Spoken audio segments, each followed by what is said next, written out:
Bonjour à tous, je voudrais partager mon témoignage. Il y a de cela 1 an, j'aspirais profondément à voir le JP s'implanter à Lille. Je voyais la dynamique qu'il y avait à Paris et je sentais qu'il y avait un feu dont j'avais besoin. Un feu qui pouvait me permettre d'aller beaucoup plus loin avec le Seigneur. Alors j'ai soupiré, j'ai prié, j'ai présenté ce désir à Dieu. Mais le JP n'est pas venu tout de suite. Pendant cette année d'attente, mon soupir ne concernait pas uniquement l'implantation de l'EJP, mais je soupirais également à ma propre croissance. Je désirais grandir et croître davantage dans ma marche avec le Seigneur.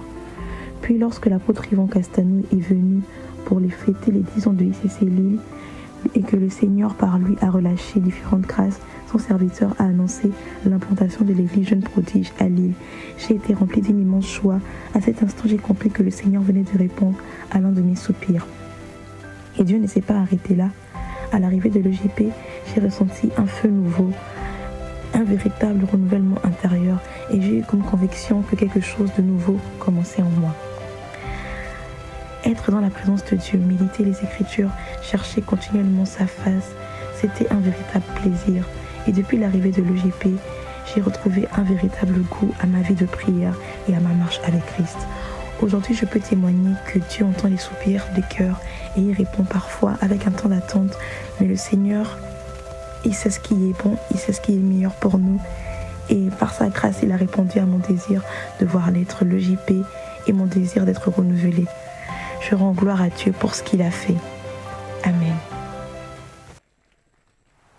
Aujourd'hui, je voudrais partager mon témoignage par rapport à ce que Dieu a fait dans ma vie lors de la veillée que nous avons eue avec son serviteur Dylan. Les jours qui ont précédé la veillée, les semaines même avant, j'étais dans une phase où je déprimais beaucoup à cause de ce qui se passait dans mon quotidien. Je passais par beaucoup de choses et au quotidien, j'entendais énormément de voix. La majorité de ces voix, c'était des voix dévalorisantes, des trucs comme ça. Et ça fait que j'étais arrivé à un stade où même par exemple quand j'étais chez moi, j'avais du mal par exemple à ne pas mettre de la musique, à ne pas écouter quelque chose. Parce que lorsque je me retrouvais dans le silence, j'entendais des voix, j'entendais des trucs qui me saturaient l'esprit, qui me saturaient les pensées. Et vraiment, lorsqu'on a annoncé cette veillée, déjà la semaine de jeûne et prière, elle a vraiment été une semaine intense parce que durant cette semaine, j'avais participé activement à la dynamique de jeûne, aussi à midi dans le feu avec Cap et Samuel et tout. Ça fait que le vendredi, je suis vraiment venu avec une vraie soif, avec un véritable désir de rencontrer Dieu en fait.